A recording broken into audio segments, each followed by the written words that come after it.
dear friends, welcome to the Crucible of Dreams. The very objective of Niche Club is very noble, one of the noblest cause. You should appreciate that we are a privileged class in this society where we have a roof over our head, air conditioner running, we get 4 times square meals a day, and we study in good schools where our parents can afford to do so. But we are very limited in number in this world. Most of the people in our country, they don't get even 2 square meals a day. Their roofs are leaking. In many of the footpaths, I've seen couples with their kids sitting with a placard in front of them. It's written, "We are homeless." Can you imagine? We have been really privileged and God has really blessed us with the life we are leading. Friends, it's time for us to reach out to those people who are not as privileged as we are. May God give you strength to reach out to them, at least make a difference in their lives. That's all. Thank you so much. Take care.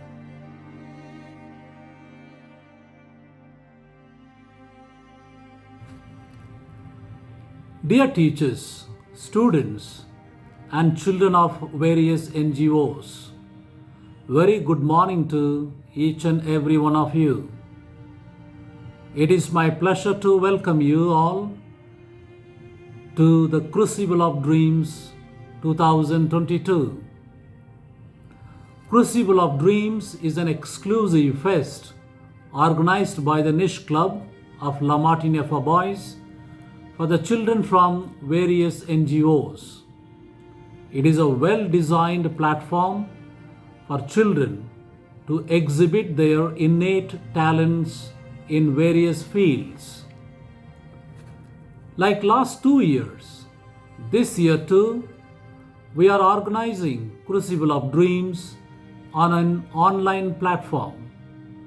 This is again to safeguard you from any infection from COVID-19.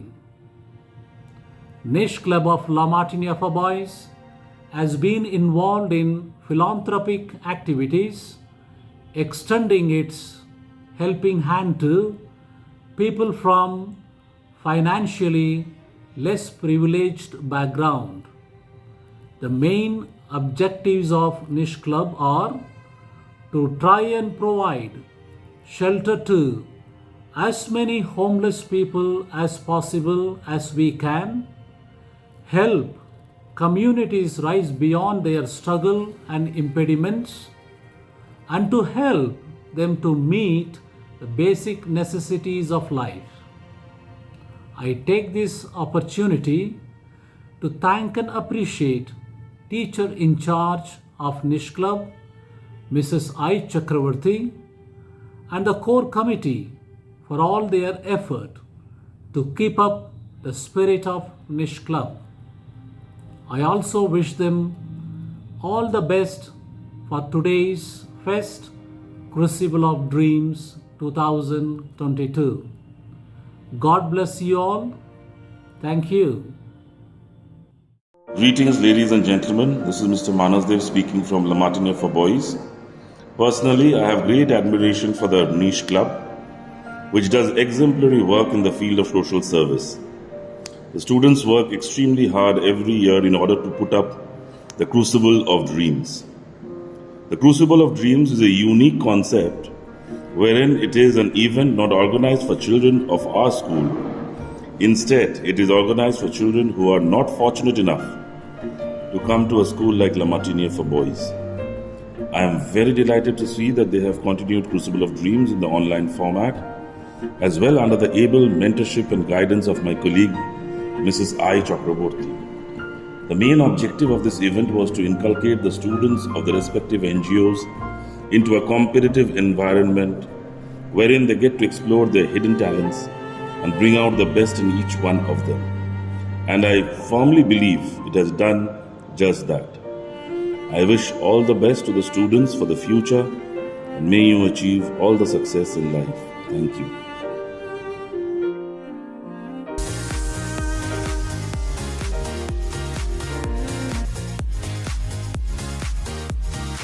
For the first event, we have Sway, a dancing event, judged by Ms. Kamila Chakravarti and Mr. Imtiaz Nehal. Participants are free to dance to songs ranging from vernacular to Western. The goal is not to be better than the other man, but to be better than your previous self. Niche Club, I am very honored and happy to be a part of this year's Crucible of Dreams. I feel very proud to see how you spread love and happiness. Thank you for making me a part of this. Keep going with all your noble efforts. Vive la Martiniere. Hello everyone. I would love to congratulate the Niche Club of Martiniere for Boys for putting up a beautiful event. I congratulate all the students who had participated in this event with a lot of passion and zeal. Winning and losing is part and a parcel of the competition, but the main thing is giving 100%. All the very best to all of you and shine on.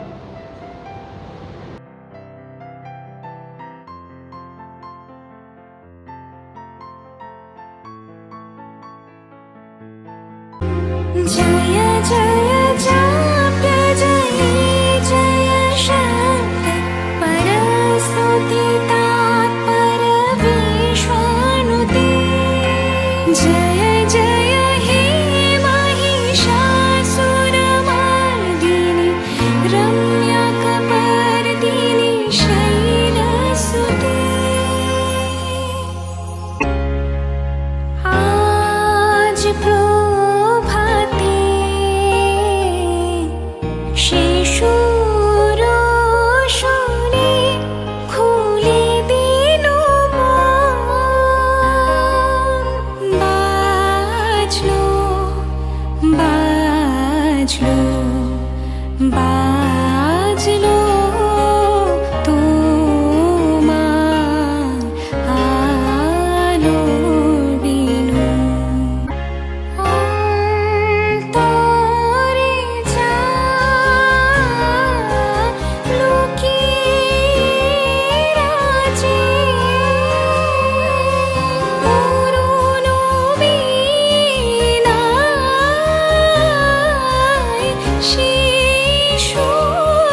आस कोई अरमा हो जो खास खास आशाएं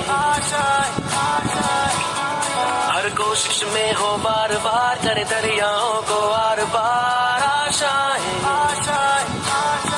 तूफानों को चीर के मंजिलों को छीन ले आशाएं दिले दिल की उम्मीदें हंसे की अब मुश्किल नहीं कुछ भी नहीं कुछ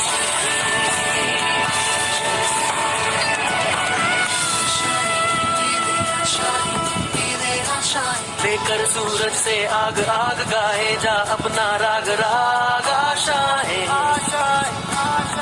कुछ ऐसा करके दिखा खुद खुश हो जाए खुदा आशाएं दिले दिल की उम्मीदें हंसे दिल की अब मुश्किल नहीं कुछ भी नहीं कुछ भी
For our second event, we have Voice, which is a singing event, judged by our teachers Mr. Frederick Liao and Mr. Rishabh Dev.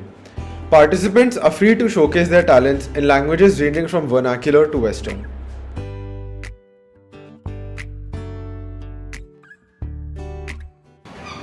Passion, creativity, kindness, and many a smiles. That's Crucible of Dreams for you. Niche Club, I'm very thankful to be a part of this year's edition and keep going with this noble effort. Viva la Martiniere. Well done, Niche Club, for the wonderful work that has been done through this event, Crucible of Dreams. It's very encouraging to see how this club continues to work to help the less privileged through its different projects and initiatives. I wish its members all the best in all that they do to improve the lives of those who cannot meet their basic consumption needs. I'm sure that they are bringing smiles to many faces. May the Almighty bless each one of you so that you be a blessing to many more. Thank you.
next event is Theatrics, in which participants are required to recite a poem or prose according to the following topics: All that glitters isn't gold. Time and tide wait for none. Free expression. The languages allowed in the event are Hindi, English, and Bengali.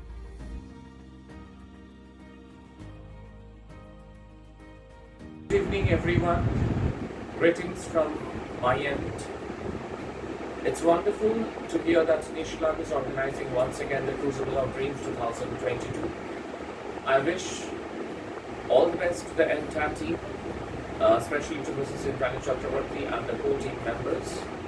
I'm associated with Niche Club for quite a long time now, and they do a commendable job. And for past 2 years, there was pandemic, and it was really difficult for the students to organize the events, but still 2021 they had conducted Crucible of Dreams successfully online. This year also they are conducting Crucible of Dreams online. I wish all the very best to all the participants coming from different NGOs, and from the core of my heart I wish them all the success. Thank you so much. Congratulations to both of you for presenting these wonderful pieces. Truly delighted with your performance. However, there is room for improvement. So looking forward to seeing you all come back as much stronger participants in future. Thank you. God bless and take care.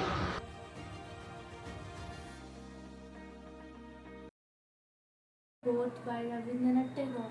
Day by day I float my paper boats one by one down the running stream. In a big black letters I write my name on them and the name of the village where I live. I hope that someone in some strange land will find them and know who I am. I load my little boats with surely flowers from our garden and hope that these blooms of the dawn will be carried safely to land in the night. I launch my paper boats and look up into the sky and see the little clouds setting their white bulging sails.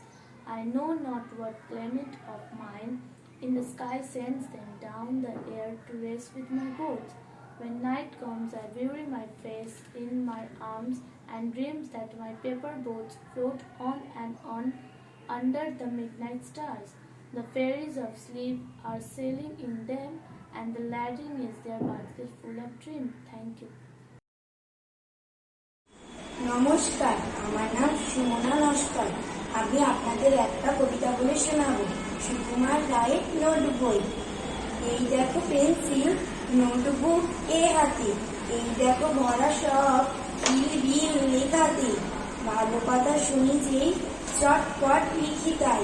হরিণের কটা ঠ্যাং আর শুলা কি খায়। আঙুলেতে আঠা দিলে কেন করে চটচট। কাতুকুতু দিলে গরু কেন করে ছটপট। দেখে শিখে পড়ে শুনে বসে মাথা ঘামিয়ে নিজ নিজ আগাগোড়া পড়ে গেছে আমিয়ে। কান করে কটকট, ফোড়া করে টনটন, ওরে রামা ছুটে আয় নিয়ে আয় রন্ধন। কাল থেকে মনে মোর লেগেছে খটকা, ঝোলাগুড় কিসে দেয় সাবান না পটকা। এই বেলা প্রশ্নটা লিখে রাখি গুছিয়ে, জবাবটা জেনে নেব মেজ ডাকে খুঁচিয়ে। পেট কেন কামড়ায় বলো দেখি পালকে, বলো দেখি ঝাঁঝ কেন জোয়ানের আরেককে। তেজপাতা তেজ কেন, ঝাল কেন লঙ্কায়, নাক কেন ডাকে আর পিলে কেন চমকায়। কার নাম দুন্দুবি কাকে বলে ওরিনি, বলবে কি তোমরাও নোট বই পড়নি। নমস্কার।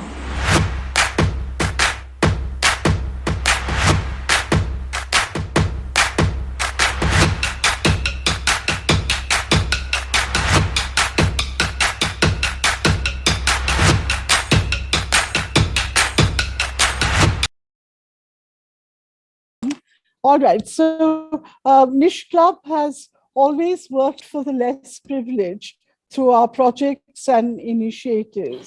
And the aim of the Niche Club is to improve the economic and social condition of those who are most vulnerable in society. Now, like every year, Niche Club welcomes you all to the annual panel discussion. And this year's topic is the impact of the uncertainty of the post-pandemic world, where there is an erratic flow between online and offline classes on students' mental health. So the impact of this, right? And in this year's our panelists are very distinguished. First, we have Dr. Sanjay Garg. Dr. Garg is an avid teacher campaigning for mental awareness through media, workshops, and school liaison. He is the head of psychiatry department of Fortis Hospital, Kolkata. Dr. Garg is the secretary of the IAPP West Bengal State Branch, honorary treasurer of the IPS West Bengal State Branch, convener of the IPS Ethics Subcommittee, secretary of IMAMW Calcutta, and founder of UNOIA, or is it pronounced that, or it's EUNOIA? Forgive my. Anyway, he is also currently running a popular internship program and annual drama fest, Get Your Act Together for students. So welcome, Dr. Sanjay Garg, to our panel discussion. Next, we come up with Yashudhara Kundria, who is she's the MBPSS, is a double major in psychology and creative writing at Beloit College in the US, where she graduated cum laude.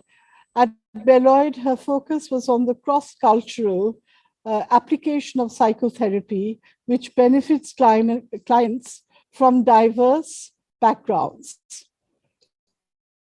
Her love for wandering and wandering also took her to the UK, where she studied post-colonial writing and realized her passion for decolonization in individuals and societies. She is certified counselor for young people and has trained in narrative therapy practices. She also holds graduate basis for chartered membership, GBC, from the British Psychological Society. She is currently a foreign education counselor for high school students, where she mentors them to succeed in college and beyond. Her cross-disciplinary education in subjects such as philosophy, sociology, and biology enables her to view problems as well as solutions in a multi-dimensional way. Welcome, Yashudhara Kundra. Thank you. Thank you, ma'am. Thank you. Next is Dr. J. Ram, who is, I've seen you, sir. You know, you came to our school a long time back when Mr. Chakravarti was the principal, and really wonderful workshop you held in our school. So J. R. Ram, MD, Nimhans, Bangalore, MRCP Psych UK, CCST in Child Psychiatry UK, is senior consultant psychiatrist and co-founder of Mental Health Foundation, Kolkata. As an adolescent, he wanted to be a food critic and a travel guide. Unfortunately, his dreams of eating exotic food from all over the planet while he traveled remained unfulfilled, and he chose a far less interesting career in medicine instead. However, as a psychiatrist with special interest in young people, he gets to relieve the dreams and aspirations of young minds and feels blessed that he has, in his own very small way, enabled some troubled minds to gain freedom and blossom. And not only gain freedom and to blossom, but you're a kind of a, stalwart in your profession, sir. Welcome to La Martiniere. And next, last but not the least, is Mrs. Deepa Banerjee, the Director of Services at Mentate, a special school for special needs children. She strives to take the development of intellectually disabled children and adults a step ahead. Under her guidance for more than 20 years, Mentate helps to provide services to a number of families with specially abled pupils from the lower economic strata of society. They have won many awards in the state and national level. Welcome, Mrs. Banerjee. So let us start by, let us start the ball by, I think you would like to take over, yes? So I will ask the Niche Club to take over. Yes? Thank you much. Good evening, everyone. I'm Rohan Japuria. I'm really sorry for the whole mess up and so much time wastage of all of y'all. And I really apologize for all of that. I hope you'll forgive us. Now, I hope y'all know the topic. And once again, I will reiterate it. It's the impact of the post-pandemic period, where there's an erratic flow between online and offline classes, which affects a student's mental health. It's basically the effect of the pandemic because of a change in the online and offline classes affecting a student's mental health. And this is what this discussion today will revolve around. Now, we hope that all of you are comfortable. If there was a thumbs up, I just understand if all of you are comfortable and all of you are ready to speak. Perfect. Yeah. Okay. So we can get the first question on the floor. And what we'll do is I'll give a question, and then any of y'all, whoever wishes to talk first, can just switch on the mute, unmute, and then start speaking. And then our conversation will keep on going on. And then if it diverts, then I have other questions to ask y'all, which will help keep the conversation going and the discussion happening. Is that a good idea? So my first question would be to y'all, what are your views about the topic? Do you think there are any positive impacts of this pandemic? Do any of you would like to speak? Well, I mean, positive impacts, I think it's like we've already seen, it's made young people very good problem solvers. And we've tried to, I feel like I've at least seen kids come up with solutions to tech problems quickly and other problems too. I'm not sure if I want to say positive impact really, but what I've seen is that for kids who are very outgoing and really want to be everywhere at the same time, they've had a good time during this period because they've been able to do a lot of things inside and outside the classroom pretty much at the same time. But yeah, I don't want to reduce it to reduce the gravity of the pandemic by saying that there was a positive impact of any kind. I mean, it was more about having to adapt because it happened instead of actually any positive impact really coming out of it, especially on mental health of young people like you.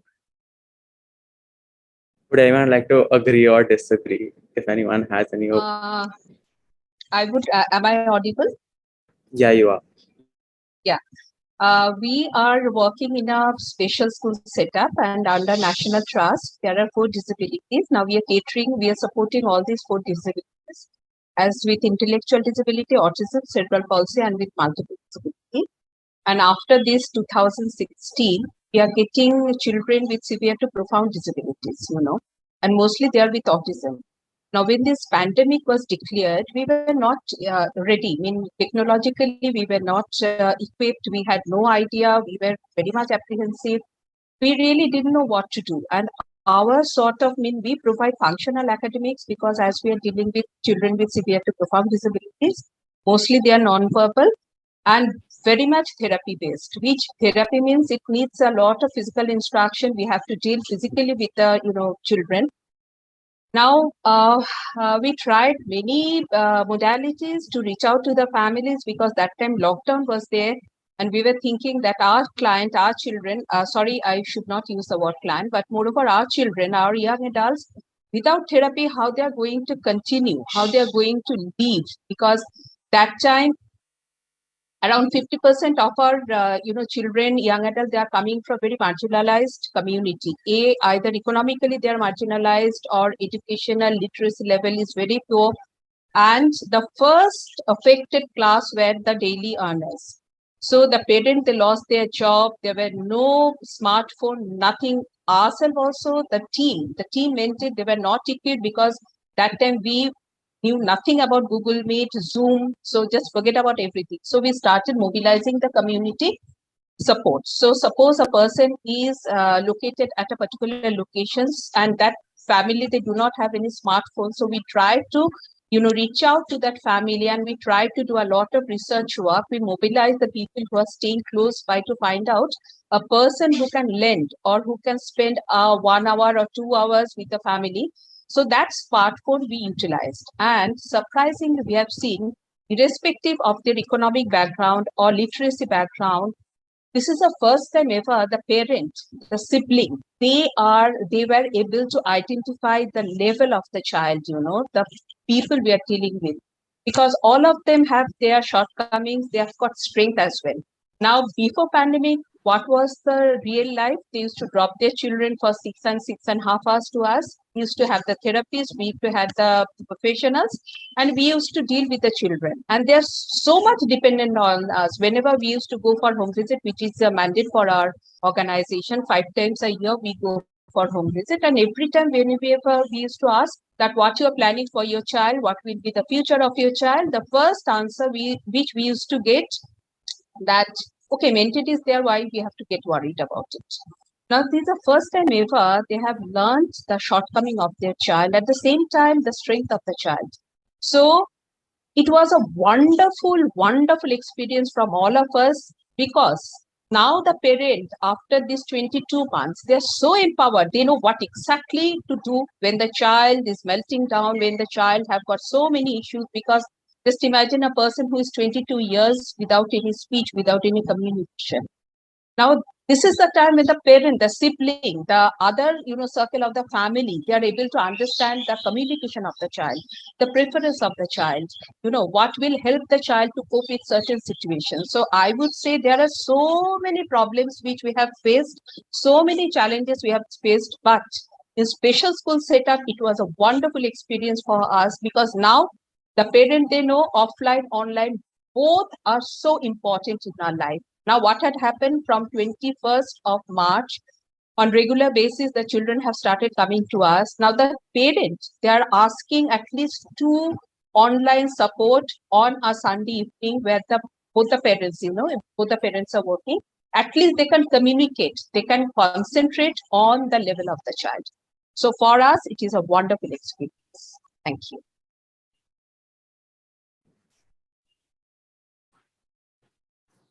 Would anyone like to further contribute to this conversation?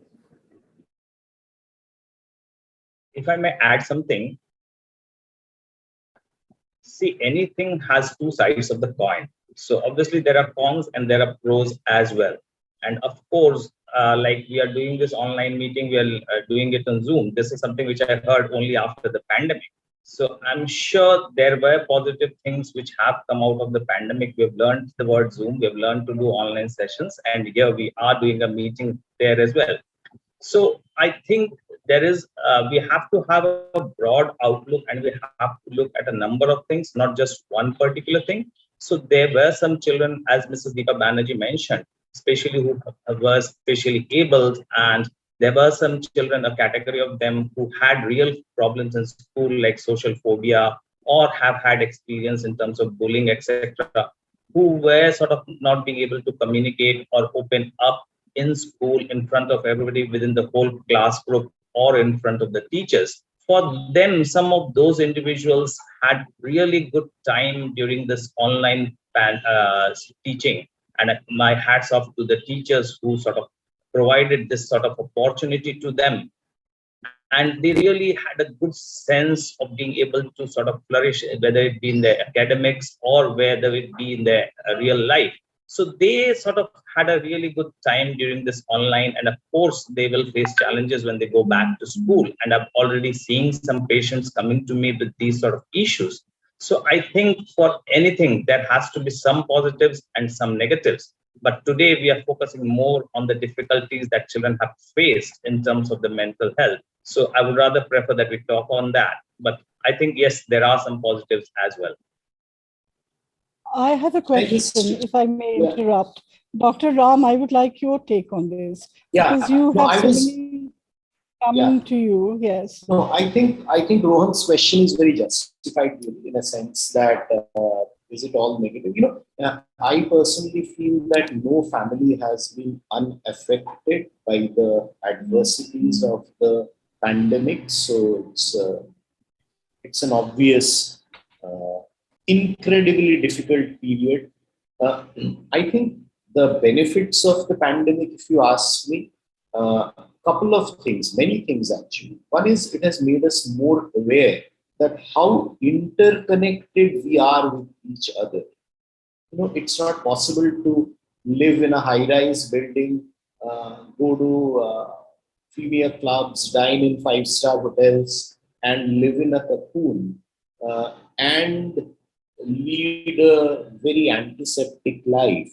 For the first time, we realize that I am completely dependent on the sweeper who comes to my house and collects the garbage, which needs to be collected. Everyone, if the person next to us is not fulfilling his or her role in safety issues, in kind of getting following the COVID precautions, we ourselves will be affected. And also, this whole, when the country was in lockdown, kind of getting food on our plate was through a humongous effort by everyone who were in the front line. So I think this pandemic, what it taught me, what it has taught the world, that we are not insular. We cannot live in silos and imagine as if, our lives will be peaceful forever, because we are all interconnected. So I think that has been one of the major contributions of the pandemic. I hope we treat nature with more respect. That has been the other aspect of the pandemic. And the third, I think, is a brutal realization which was overdue, that world can go upside down in matter of weeks and minutes, that everything is so transient. We live in these silos and comfortable environment and think that this is forever. I think pandemic has taught us that how fragile all of us are, and we need to look after each other. And the cases that you get now, the children that come to you? I think,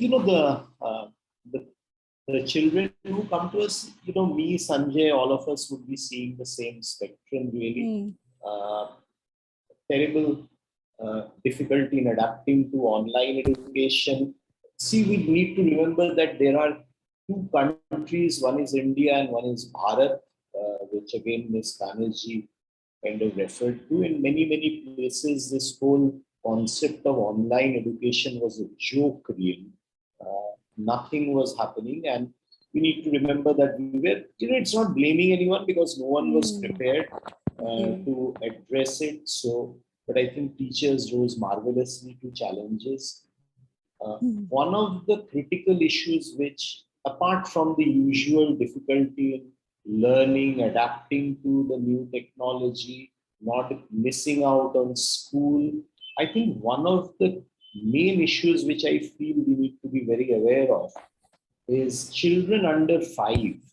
They lost a couple of years of their development, education, socialization, and the first 1,000 years or the first 3 or 4 years of life are critical in shaping our brain, in formulating our relationships, our friendships. A lot of things happens during these first 3 to 4 years. So remaining within the household, not being able to go out, not being able to interact, may have had a deep influence on the growth of their overall potential, which we need to be mindful of. Welcome back, Ma'am Deepa Banerjee. Mrs. Deepa Thank you, Banerjee. sir. Yeah. So Dr. J. Ram was talking about how his children are being affected and how the system, some schooling systems were a joke, and how that affects the student. So now, like linking to that, do you think there are any long-term psychological impacts due to this erratic change? Because we're shifting from online to offline, then back to online, then back to offline, especially in my school, because the government directives, we're coming back online, then offline. It's very tough for us to, adapt so quickly because we're not used to that offline system anymore, because a 2-year break for us was really long. So, what do y'all think about this? Like, do y'all have any solutions, inputs, or like any impacts that you would like to speak about? I think, Anyone can I will talk. begin, yeah. I think it is too early to say about the long-term impact, Rohan, because, this is a completely dark maze, and we don't know. We don't know is my honest answer. Um, for many young people, what I have seen is they feel that they haven't learned properly. Uh, so many of the science students, they feel that because they couldn't attend practical classes, they don't know the subject well. And going into college, they feel a bit shaky. So whether they will be able to catch up or not, I'm not sure. But having said that, a lot of young people are remarkably resilient. So they do catch up and go on to kind of fulfill their potential. Coming back to the same thing which I said, my worry is more about the younger children who lost out on, for me, being a old 58-year-old man losing out on 2 years of my life is completely different from a 7-year-old missing out on 2 years of his life, from a 5-year-old missing out on 2 years of his life. And I think that needs to be kept in mind, that when we are talking about 2 years, for a child who is 13 years and for a child who is 5 years, 2 years has a different salience compared to older people, or those who are well advanced in their life's journey. So I think that is something we need to keep in mind. Whether it will have a long-term impact, I don't know. Hopefully, some will have, some will not have. I agree, because I have my siblings who are really young too, and they're having trouble socializing, making friends with other peers of theirs. And that's really affecting them because they don't understand. They just look at the screen and be like, oh, this is a laptop. What do I do with it now? Now, they're very carefree when they're young, right? That's what the a trait of they keep frolicking around, and that's what a child is all about. But they're not getting that freedom anymore. They're confined in a room. So what do you think? Do any of you all have, like Mrs. Deepa Banerjee, how are your children getting affected because of this? Dr. Sanjay Ram, how are your children getting affected by this? What do you think, ma'am Yashoda Kundra? I would like to add two points which are very pertinent, because we do a lot of community support services. Like apart from Kolkata, we support few villages in East Midnapur district, and these particular two villages are predominantly habited by the fishermen. They were very badly affected by Amphan. One village has got only one PVC chair, no other furnitures. And the children with severe cerebral palsy, when we thought that we will develop certain habits, there were nothing in that village. Only one smartphone we were able to locate, our college goers who had a smartphone. So he used to have a sort of, under a big banyan tree, they used to all assemble, walking for 2.5 hours to assemble there. So 5 days a week, we used to provide support. There's another village in Nodia, one in Howrah, and in South 24 Pargana, North 24 Parganas, apart from Kolkata. Now, see, we are using English as our instruction. We are using our English as our language. But I'm talking about those community, they do not have anything, no smartphone. They are supposed to go to Anganwadi worker, setup, or to the Samagra Shikha schools, or to the government-run school. There were no support apart from, frolic mid-day meal distribution. No support was given to them. And when we are working with the marginalized young women, these young girls, this trafficking, this marriage, you won't believe.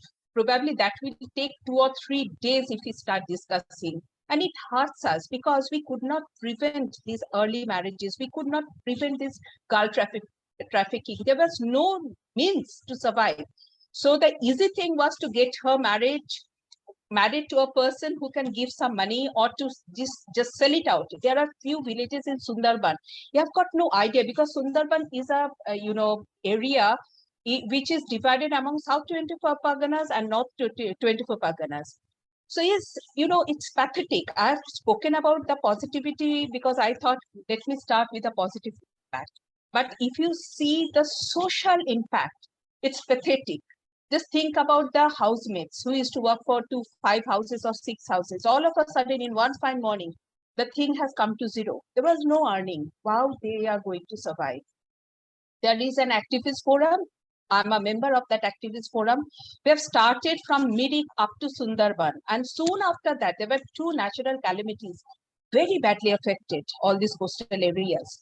So we really do not know. We try to reach out to the people in Mirik, to Singur, and it was looted by the political heads because they have just removed our banners. We could not physically go. We tried to give them epileptic drugs because it was not available in the market. We tried all our resources to survive, to help these people. And there was another thing we never realized when these railway stations were totally closed, because buses started flying a little early. Railways were very badly affected, and that time we realized these railway stations, big railway stations, are predominantly, all these people with intellectually and mentally ill people. They are the dwellers there, and they know nothing because they could not use their cognition. That if I go to that area, probably I can get a bottle of water. If I go to that area, I can get some food. But these stations were so badly affected, and I really do not know, because this May month of May, I was working with UNICEF because they are now having the module to include these 5 disabilities in the mainstream education. So I was looking after autism and intellectual disability. It's a pioneer project with NCRT, UNICEF, and Shamogro Shikha. Now, what about the profoundly retarded? Who are thinking about them? We are making the policy, but who is going to implement at the grassroots level? So very badly affected, and I really do not know if, and in one UNICEF report, I have read that 1.6 billion children have been affected in this COVID, or globally I'm talking about. Can you believe how many zeros it has got? 1.6 billions. And it is not only in our country, because we think there's nothing happening in India, but it is the same condition everywhere. Now, if the policymaker, they do not come forward, if they do not start thinking in a different way, where both online and offline has to be there. Now, many institutions, they are providing online courses. Now, just think about those courses who needs hand-on experiences, who needs practical. What is happening there? I really do not have any answer, but it's a very scary situation right at the moment from the point of view of treatment, education, everywhere. I think time has come when we have to club together, we have to join hands and think positively. That's how we can comment. We never know tomorrow what is to come. We never thought that one particular disease is going to collapse the universe. Globally it's going to affect. I really do not know, but time has come. Like you people are thinking about it, so more people should think about it, and more discussion is needed to come to some solution. Thank you.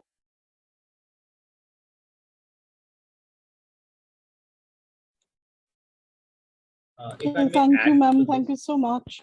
Dr. Garg, would you like to include something? Yes. If I may add to what we were discussing, the question asked about the long-term effects of this pandemic on children. If we think about it, I think we won't be able to have enough time.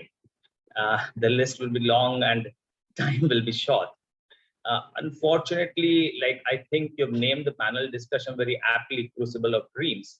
Schools are the crucible of dreams for most of the children. Like me being a 50-year-old, when I think back and reflect, I always say that my school was my golden period of time. So just imagine those kids who were not being able to spend that bit of time, especially 9 and 10s who passed out, or 11 and 12s without their farewell parties, etc. When they think back about these days, they will miss those key moments which they would sort of treasure or cherish throughout their life. So for them, these vacuums will never be replaced. This is going to be an irreplaceable thing throughout their life. And as Dr. Ram mentioned earlier, like, we forget one thing, that school is not just for educational purposes. School plays a huge, big other role as well in an individual's life. How we behave, what we do, how we mold ourselves to different situations. I behave differently at home, but I behave differently in school. So there is a differential learning of behavior which happens in school, which helps us to sort of compete, learn, and sort of play a huge crucial role in a society. So that sort of training, that sort of thing that kids have missed, especially the younger children. They have had this huge gap of not learning the social skills, which are very crucial for an individual to survive. And this is a challenge that is going to remain for a long period of time, which is being reflected in the patients that we see day in and day out. uh, the parents are bringing children to us, explaining that they can't interact with other children. They're having these maladaptive behaviors. They're having these temper tantrums. They're becoming angry easily. They can't wait. They sort of have this difficulty in adjusting. If even the sibling shares something, takes it away. So they have become very cocooned in their life. Unfortunately, parents have sort of had a chance to overlook, so what we call helicopter parenting. So they have been too focused on their education. Their independence has been lost. Like, for example, when you are in a school atmosphere, you have this bit of competitiveness, you have this environment of study, which they have not had at home. And as ma'am mentioned earlier, as you mentioned earlier, with all these difficulties in technology, having problems in sort of laptops, not having enough devices, as Ms. Deepa Manaji mentioned, in villages, etc. So there has been a huge gap, not only in education, not only in the real life, in the whole sort of universe, in the whole world. And we don't know how this is going to affect them in as a long-term sort of thing. It's a wait and watch. I'm sure the kids are very resilient. They have this sort of dexterity. They have this adaptability, which we often misjudge, which we often don't take into account. We always presume that they cannot change, they cannot adjust, but they have always surprised me. For example, today as well. So I think we will have to wait and watch and have a very close look as to how things pan out in the future. But I'm sure we will face difficulties, especially those kids who could not attend school, especially in their early years. How do you think students can get out of this cocoon?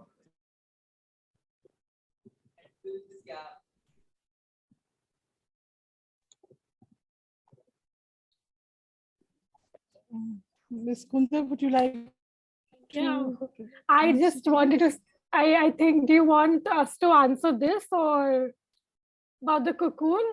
Because I agree with a lot of what everyone said here, especially about the part that after the pandemic, when everyone was, or had to, when the students had to reintegrate into the offline world, like Dr. Garg said, I noticed a lot of issues with the code switching. Like he said that you behave a certain way at home, you have certain rules, and then in school, you learn some things like, just for example, how to conduct yourself in a classroom environment.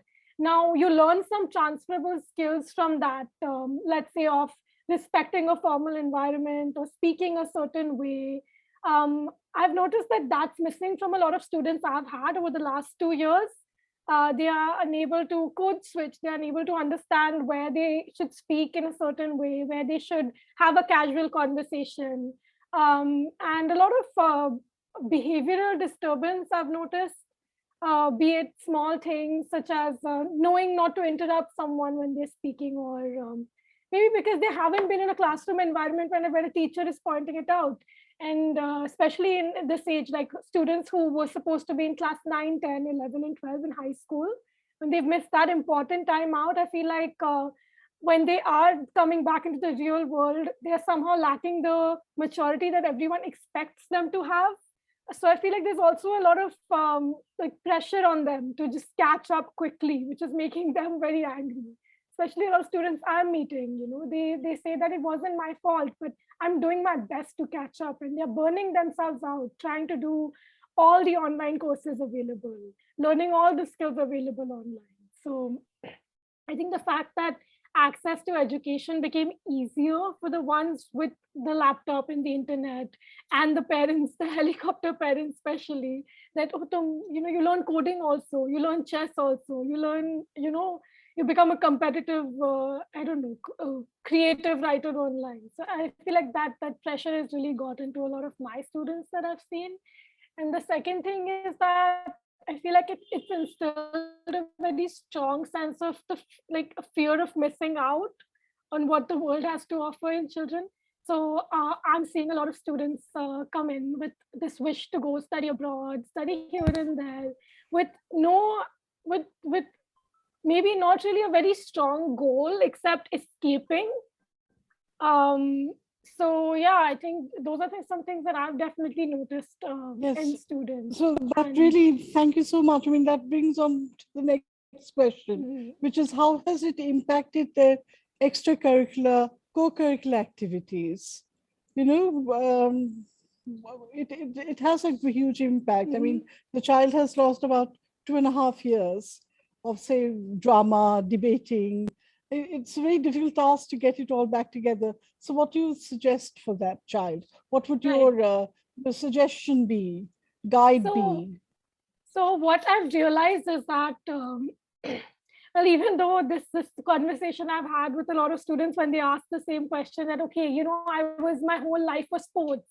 I was a swimmer, I was a football player, golfer, and suddenly all that was taken away from me. And in the context of admissions or going forward, going after school, I can tell you that the pandemic happened to everyone.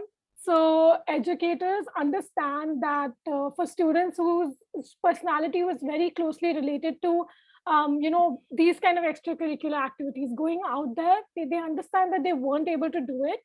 What I suggest, or what I've seen the successful students so far do, is that they look for the closest alternative, or they have looked for something where they can exhibit the same skills their sport has taught them in a different, safer, cocooned way.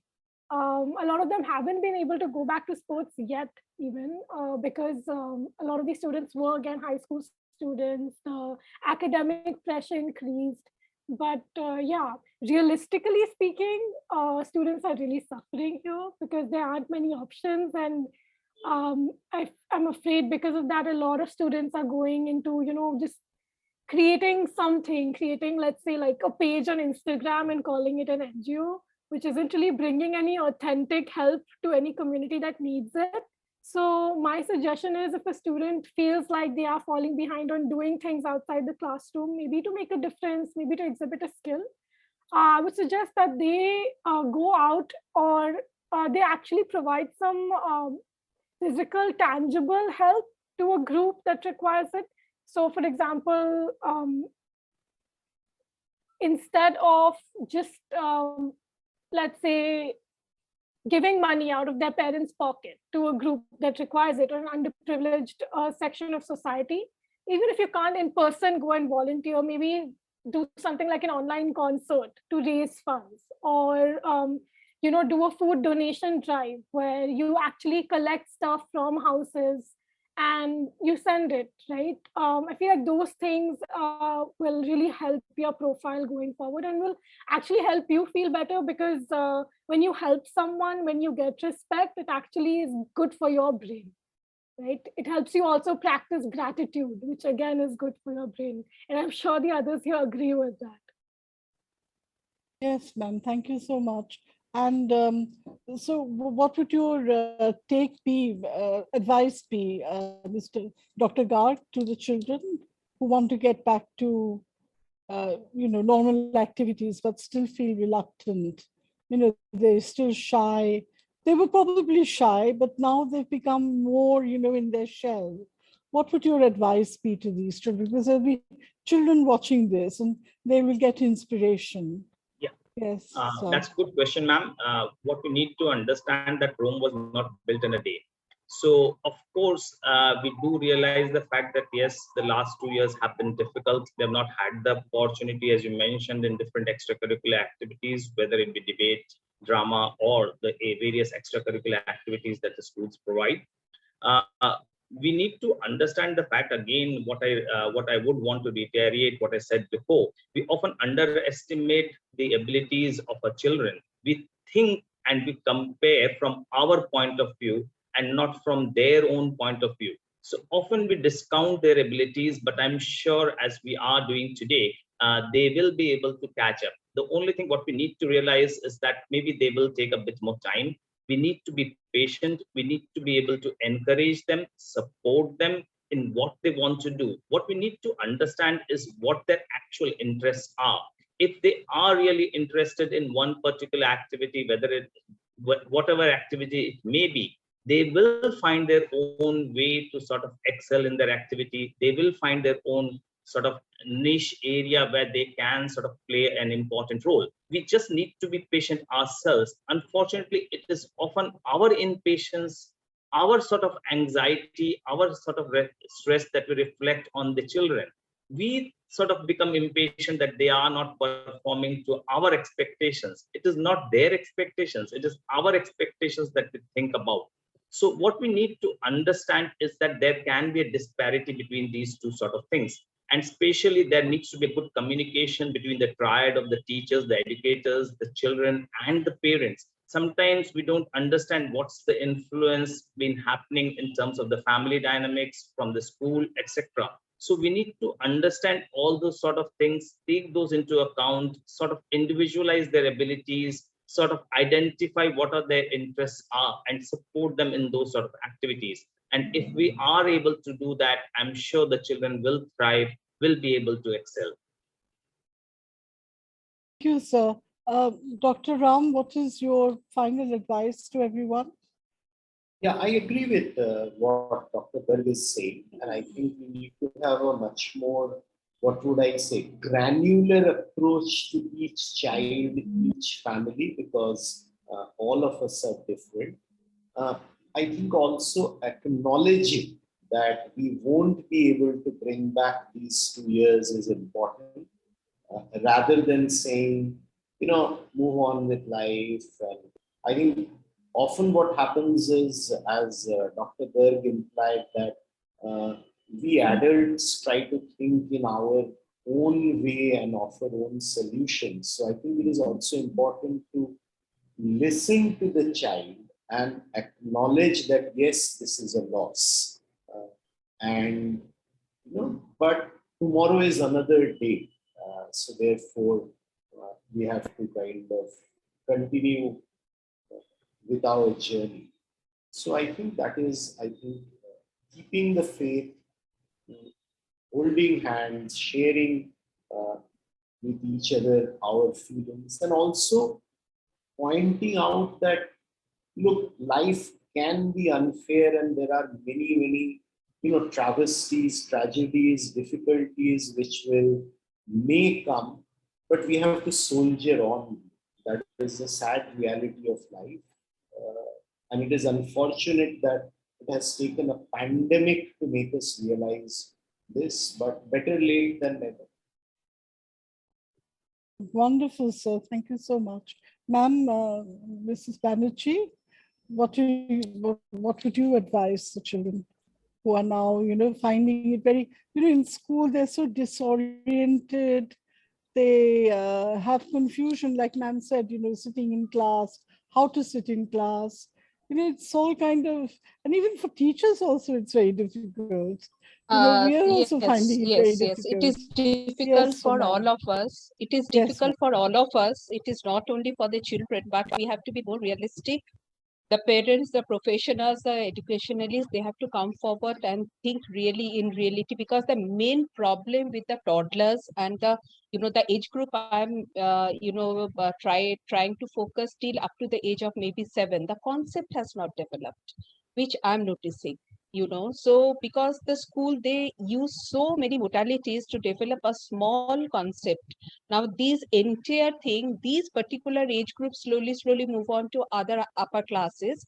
So now this is the time when we have to rethink, we have to maybe reschedule our entire process, the journey. And I'm very confident, I'm very positive that if our children, our smaller one, if they get support from all of us, because we are also helpless, we have got no target to follow right at the moment. So if all of us, we get each other's support, definitely we are going to excel in our life, and it will come back. We will go back to our normal life as we used to see, but with more positivity in that. Thank you, ma'am. Rohan, yes? Thank you everyone for coming here. I think we have a time constraint and everyone has their clinic and their work to get back to. So it was a great afternoon for me, especially because I got a lot of insight in this, and I hope everyone of all of us enjoyed. Like they understood what they learned something. That is the key takeaway, I feel. So thank you everyone for coming here. We really appreciate it, taking our time from your immensely busy schedules, I think. So it was a pleasure to have all of y'all here, and we thank you. Have a good day. I think we should end the Thank meeting. you so much. On behalf of the Thank you, Rohan. Martiniere Thank you for Niche organizing. Club, thank you so much. Thank you. Thank you, everybody. It Thank was you. wonderful.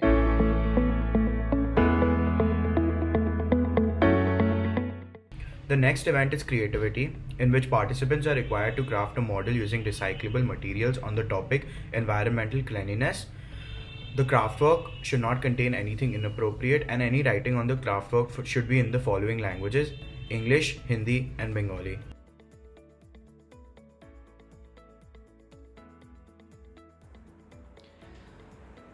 Firstly, let me congratulate all the organizers of the Crucible of Dreams, the teachers in charge, and the club itself for this very noble and very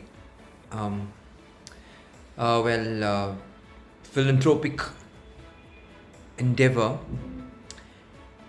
It has been a pleasure to be a judge of this event called Creativity, because as the name suggests, it really does give these underprivileged but very privileged children an opportunity to be at their creative best, to explore new ideas, to execute them. I think this is a wonderful platform for these individuals to feel that they are as privileged as everybody else, and that they have the ability to create new things just like everyone else. So congratulations once again, and thank you very much. Keep up the good work, Niche Club. Thank you.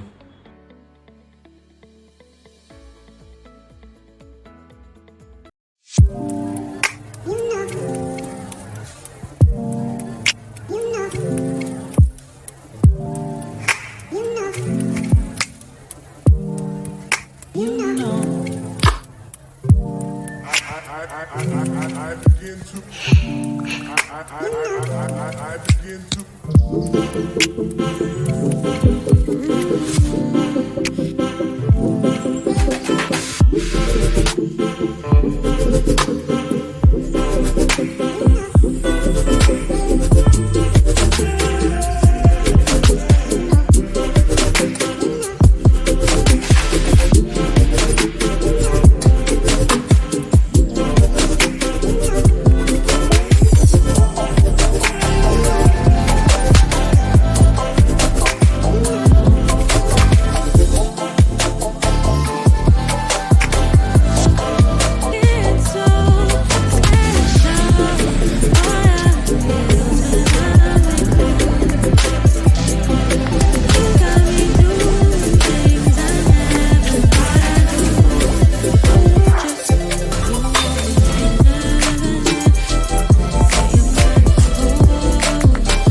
लगाओ.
আমরা সবাই new লাইটের ছাত্রী।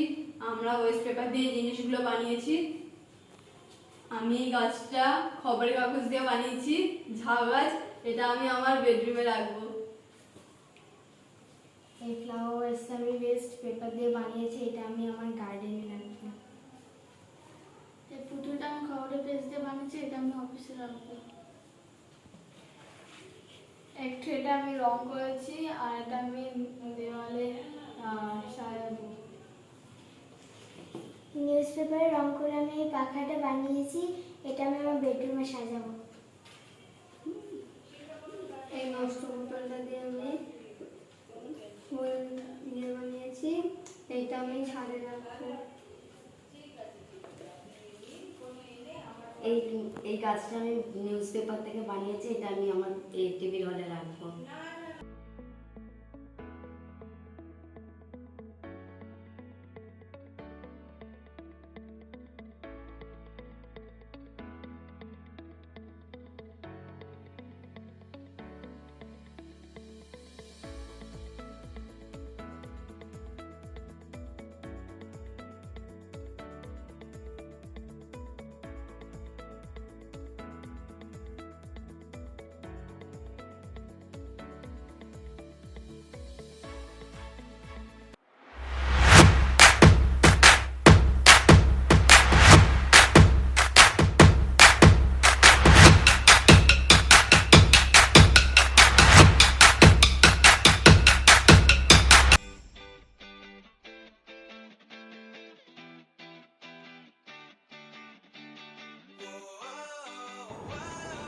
The next event is Canvas, in which the participants are required to submit an artwork or a post on the following topics: a virtual world, paint a vivid dream, and free expression.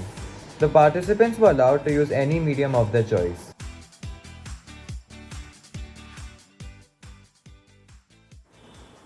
Creativity and Mankind, an excellent initiative by Niche Club La Martiniere for Boys, Kolkata.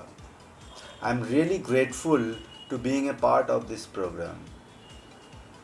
My best wishes to all members and teacher in charge of Niche Club. Keep going. Thank you.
The next event is Canvas Intra-School, in which the students were required to submit an artwork on the following topics: tribal art and wild and forest life.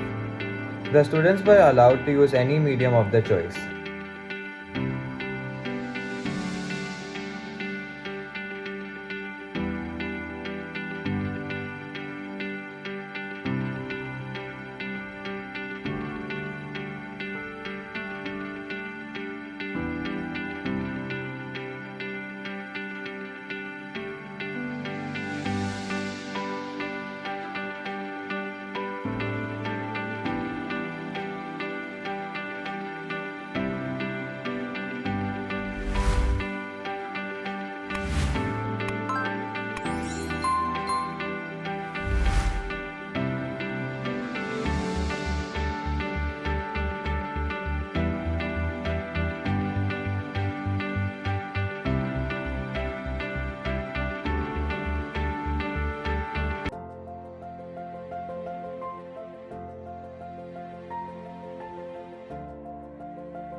For the last event, we have Express, an essay writing competition judged by our teachers, Mrs. Deep Roy and Mrs. S. Rahman.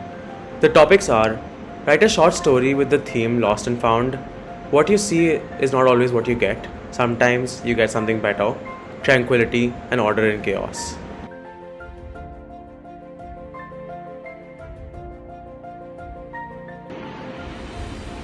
Good evening, teachers, students, and our brilliant participants of this event hosted by the Niche Club. The Niche Club does a wonderful job in bringing about and conceptualizing and executing a very special event every single year, Crucible of Dreams, and I am proud to be a part of it in the capacity of a judge. A very difficult job because the talent on display, the intentions, and the general belief that what you do does make a difference and does matter truly make me believe that you're a club that understands that the true meaning of education is to give back to the community. Boys, my best wishes in all your endeavors. And to the participants, I know there's a winner and a loser at the end of it all, but your very participation matters the most to us, right? The result is something that we celebrate, but our participation in an event like this is what truly leaves an impact on us. Best of luck with all your endeavors, and remember that the school is a place where you can truly learn how to give back to the community. Well done, and thank you again for allowing me to be a part of Crucible of Dreams. Thank you. Niche Club is known for its humanitarian activities, and this year again they are back on track. I truly hope that the benevolent activities they have been doing for years together will be a grand success once again. I will be judging an event in the Crucible of Dreams, and I wish all the participants good luck, and I am equally excited. Thank you.